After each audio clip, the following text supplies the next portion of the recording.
اړی او داسې ځای کې باران شوی چې ټولې اوبه د په باغ باندې راځي او دی خپل باغ اوبه کوي. دی ورته وایي ای سړیه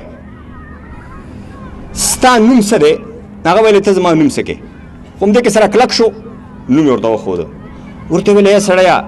ما د اسمان نه اواز واورېده چې د پلاني سړي په ځمکه باندې ورېځې ورشه وورېږه. نو ستا کمال څه دی؟ عمل دې څه دی؟ ورته یې ویلې نه مې پرېږدې نو. وی ویلې چې زما دا باغ دی چې دا باغ څونه حاصل وکړي دا حاصل زه 3 حصو باندې تقسیموم. یوه حصه د الله په نوم باندې ورکوم مسکینانو ته، او بله حصه خپل ماشومانو ته وړم، او بله حصه بیا هم دې باغ باندې بېرته مصرفوم، باغ باندې خرچه کوم چې ونې قوي شي، پاسته شي، کوران شي، واړول شي، جوړ شي، بیا خرچه باغ باندې کوم. ورته یې ویلې بس صحیح دی که نه؟ ما چې د ورېځې نه آواز واورېده ته د الله په نوم باندې ورکې،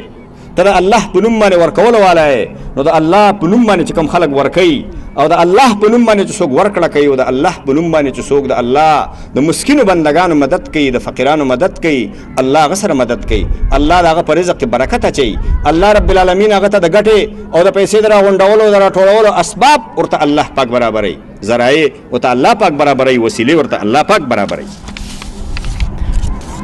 حضرت عائشہ رضی اللہ تعالی عنہا نے روایت دے چې یو سړی یوه خرما یا یوه مړه ډوډۍ د الله په نوم باندې ورکړي، همدا یې وس دی. الله دا ډېری، الله دا ډېری حتی تکون مثل احد، تر دې پورې چې د آخرت ته لاړ شي، الله پاک سره مخامخ شي، الله پاک ورته وایي دا غر وینې، دا ټول ستا اجر دی د غره قدر. یا رب العالمین ذاته ما خو دونه ډېر عمل نه دی کړی، دا د څه شي اجر دی؟ وایي دا یوه خرما وه چې تا اخلاص باندې زما په نوم باندې ورکړې وه، ستا همدا وسو، دا خرما نه ما تا ته غر جوړ کړ، د غره قدر اجر مې درته جوړ کړ. ای خلکو، ای خویندو، ای رونو، الله زمونږ بخلو ته بانې ګوري،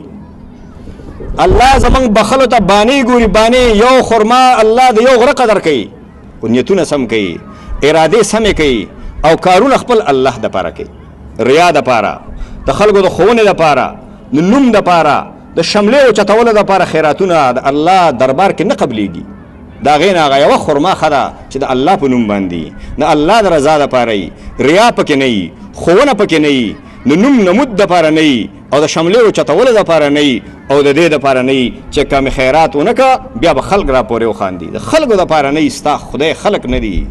ستا معبود خلق نه دي، ته د خلکو عبادت نه کوې، ستا رزق د خلکو په لاس کې نه دی، ستا رزق د الله په لاس کې دی،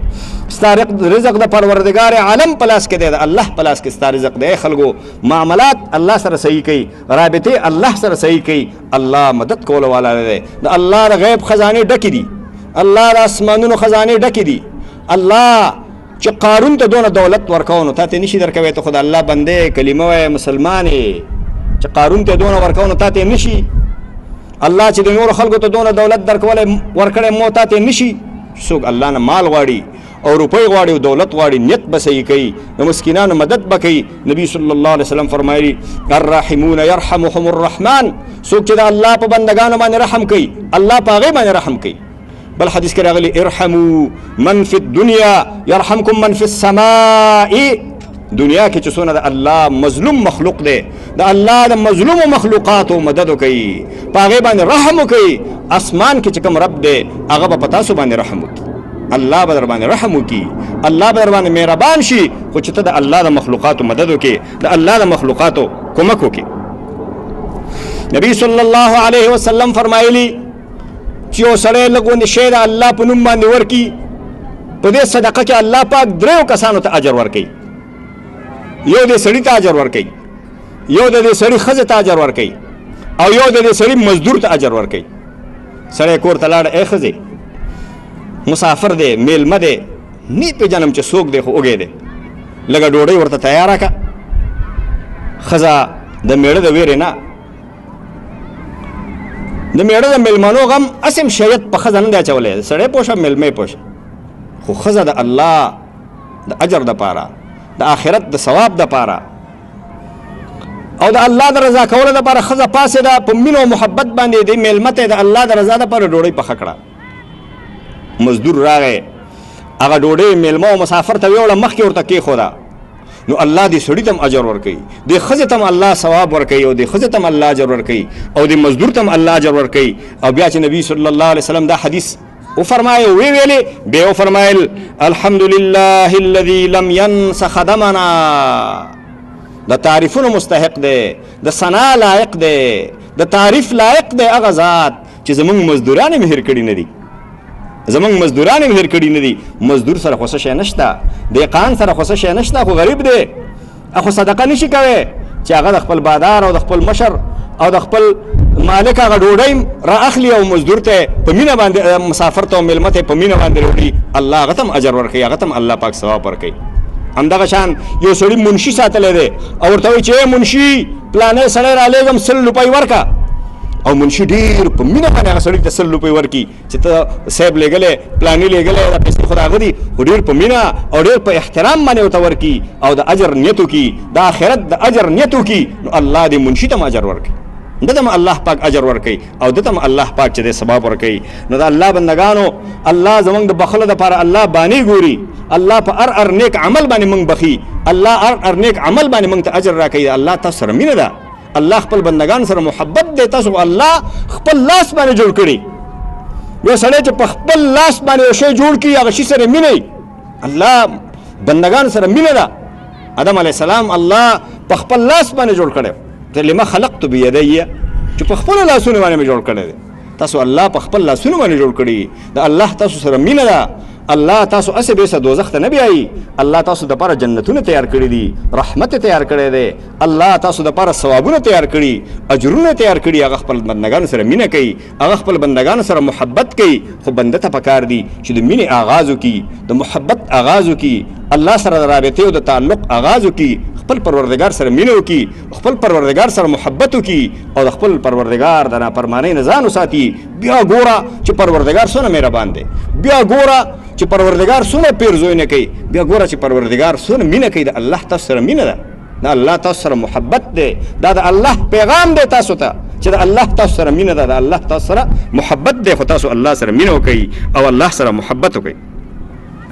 زکات په وجه باندې الله مالونه ساتي نبی صلی الله علیه وسلم فرمایلی حسنوا اموالکم بالزکات خپل مالونه په زکات باندې محفوظ کړئ زکات ورکړئ مال الله د خطر نه بچ کړئ د الله د تباہی نه بچ کړئ وضاعوا مرضاکم بالصدقه او صدقه وکړئ د خپل مریضانو علاج وکړئ څوک مریضي د الله په نوم باندې صدقه وکړي الله به بیماری ښه کړي سخت بیماران الله په صدقه باندې ښه کوي واستقبلوا امواج البلاء بالدعاء والتضرع او د بلاګانو مقابله وکوي په دعا باندې دعاګانې کوي وخت به وخت دعاګانې کوي هر وخت دعاګانې کوي نو د هغه دعاګانې په وجه باندې الله بلاګانې بندوي ته دعاګانې کوه تا ته معلومات نه غټې بلاګانې به در باندې راځي الله به دنه اړي ستا د دعا په وجه باندې دعا به یو شي دپاره کړي لګېږي به بل شي باندې ټکر نه به الله بند کړي تصادم او اکسیډنټ نه به الله پاک بچ کړي نور تکلیفونه مصیبتونه نه به الله بچ کړي نور ناګهاني مرګونه نه به الله بچ کړي تکلیفونه نه به الله بچ کړي چې ته دعا کوې او دعا حدیث کې راغلی نبی صلی الله علیه وسلم فرمایلی چې سړی هر وخت دعا کوي چې بیا هغه باندې کله تکلیف راشي یعنې خوشحالۍ کې دعا کوي هر وخت دعاګانې کوي لاسونه الله ته نیولي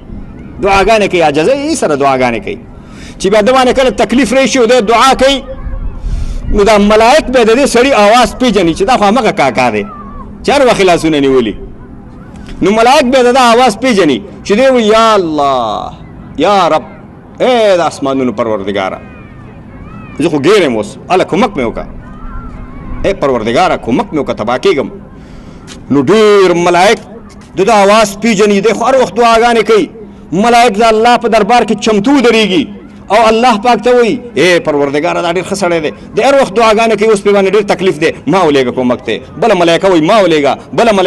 ولېږه د ده کومک ته ما ولېږه آواز یې پیژني الله فرشتو سره او د الله ملایکو سره خپل آواز اشنا کوي غږ خپل اشنا کوي د سړي چې نږدې دوست دي د سړي غږ پیژني که نه پیژني که نه نو دا ملایکې زمونږ د دوستانو نه هم ډېر کمزوري دي ملایکې خو بلکل سړي سره ناستې دي خو دعاګانې وکوي ذکر وکوي چې ستاسو د ذکر آواز وپېژني ملایکې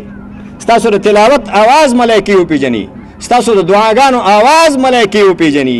اے افغانستان ته خو تباه شو.